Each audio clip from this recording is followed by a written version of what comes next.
Mas então você voltou. O Márcio tinha ido também, foi isso? O Márcio, quando eu cheguei lá, ele já tinha voltado, mas ele tinha ido nessa mesma turma da Celinha, Entendi. que tinha o Cláudio Roditi também, que eu tinha conhecido. O Cláudio Roditi, tem aquela história que eu te contei, que também, além da outra dica que a Celinha Vaz me deu, quando eu cheguei lá, ela, além dela... Aliás, antes dela falar dessa bolsa, ela tinha falado, olha, tem um cara que está surgindo aí, um cara novo, até tive aula com ele aqui na escola e tal, ele está tocando ali num bar ali, me deu a dica, eu fui ver, era um trio e era o Pat com o Jaco e o Bob Moses, antes deles gravarem o primeiro disco do Pat, o Bright Size Live. Pé na frente, tá, galera? E nesse mesmo lugar, o Cláudio Roditi tocava com o grupo dele, às vezes o Pascoal tocava com ele e tal. Então o Cláudio era um cara também super já... Bem relacionado. Ele tocava nos melhores lugares e tal. Mas ele já tinha mudado para Nova York. Quando eu cheguei lá, ele estava mudando para Nova York.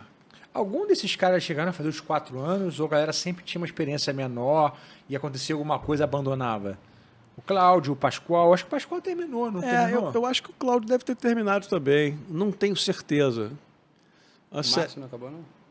Não voltou antes? O Márcio também não sei, acho que não. Acho que o Léo fez até o final, não fez? Olha, agora eu não me lembro assim quem. Eu sei que o Rick Pantoja se formou. E tem vários que se formaram e tem alguns que, assim como eu, acabaram saindo, né? Você só ficou aqui o verão mesmo? Não, eu fiquei aquele verão, o ano inteiro, emendei o semestre, o verão eu parei, vim aqui, fiquei de férias e voltei para lá. E ainda fiquei mais um ano na escola. Ah, na escola também, né? Só que aí eu comecei a trabalhar, comecei a tocar. E aí, numa dessas, tem aquela história que eu, coincidentemente, tinha um guitarrista que eu adoro até hoje, que é o Bill Frisell, que ele já era essa onda dele, só que ele, na escola, chamavam ele para... Tinha uns recitais, pô, quase sempre era ele que estava tocando em várias ondas. Eu falei, pô, esse cara é interessante porque ele porque naquela época tinha um negócio de versatilidade que eu fui descobrindo que uma das maneiras de você trabalhar com música era você ser músico de estúdio, que não é o caso do Bill Frisell, mas ele é um cara muito versátil.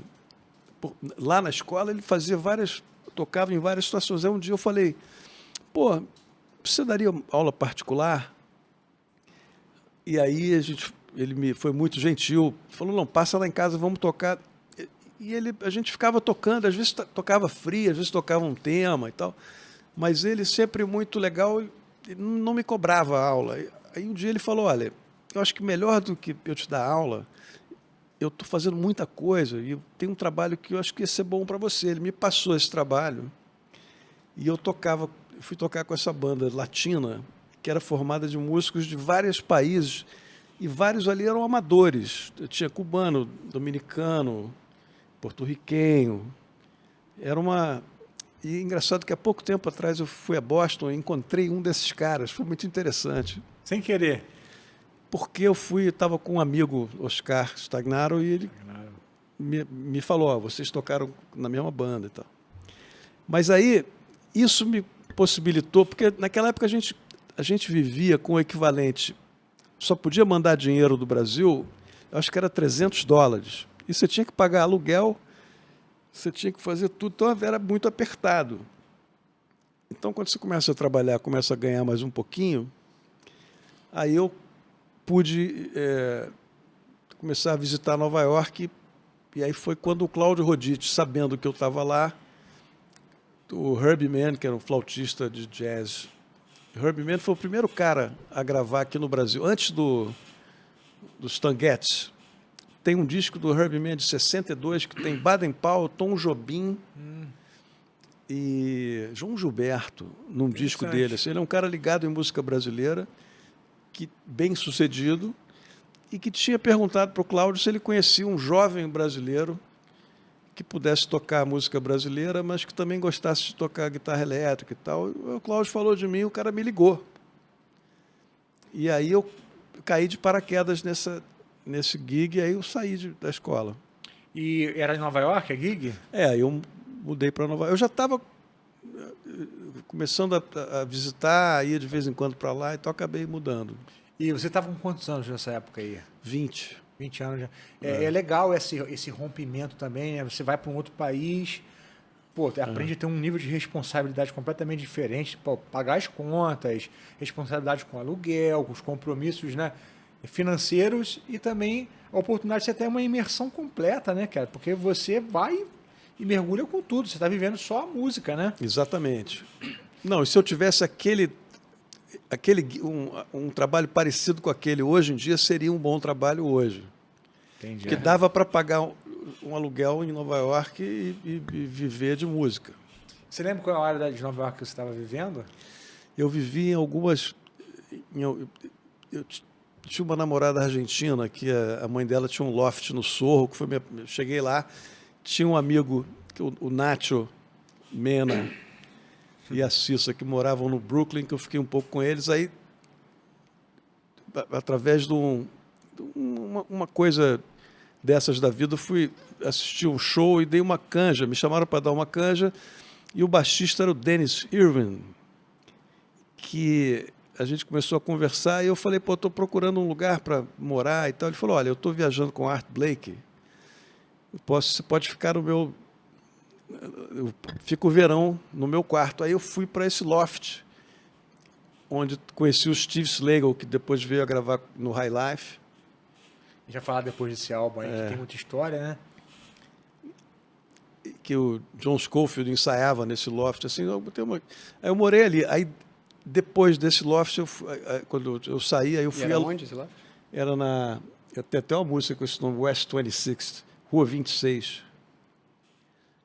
Entre sexta e sétima, ou era entre sexta e quinta, isso eu não me lembro agora. Mas dali, aí eu fui alugar um apartamento meu, e que era na Rua 21, entre primeira e segunda.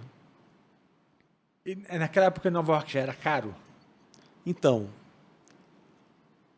eu acho que sim, mas eu não tenho essa lembrança exata. Eu acho que não como agora.